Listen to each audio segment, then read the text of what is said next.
ఆడవారి నోట్లో నువ్వు గింజ నానదని ఓ సామెత.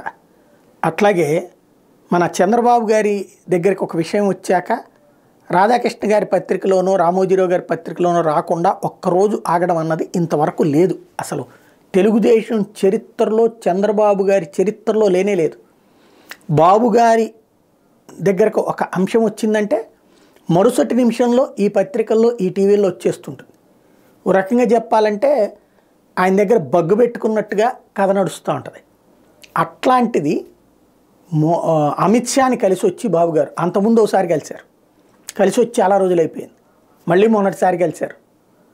అప్పుడు కలిసి వచ్చిన తర్వాత ఫస్ట్ ఏంటి అందరూ పొత్తు అనుకున్నారు. ఆ తర్వాత కొన్ని రోజులకి వైసీపీ వాళ్ళు ప్రొజెక్ట్ చేసింది ఏంటంటే ఇన్కమ్ ట్యాక్స్ నోటీసులు ఇచ్చారు, దాన్ని గురించి రక్షించమని అడగడానికి వెళ్ళారు అన్నటువంటి.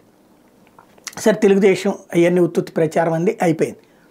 ఇప్పుడు చంద్రబాబు గారు వెళ్ళొచ్చారు. ఈరోజు వరకు అసలు అమిత్ షా ఏమడిగారు, చంద్రబాబు ఏం చెప్పారో తెలియలే. వచ్చాక బాబు గారు నిన్నట ఆ విధ్వంసం పుస్తకావిష్కరణ కార్యక్రమంలో తప్పించి పవన్ కళ్యాణ్తో ఈరోజు వరకు కూర్చొని పవన్ కళ్యాణ్ భారతీయ జనతా పార్టీ అధిష్టానం పిలవలేదు. అంటే అమిత్ షా ఏమడిగారో ఒక్క బాబు గారికి తెలుసు,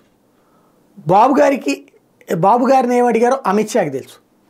ఆ విషయం ఇప్పటిదాకా గుంబనంగా పట్టుకుని కూర్చున్నటువంటి చంద్రబాబు గారు లోపల హాలాహలమా, రగులుతోందా, లేకపోతే ప్రశాంతమా, ఓ చక్కటి పొత్తుగా ఏమన్నా కుదిరింది. చక్కటి పొత్తు అయితే ఈ పార్టీకి సంతోషంతో సంబరంగా ఉండేది పార్టీ కూడా.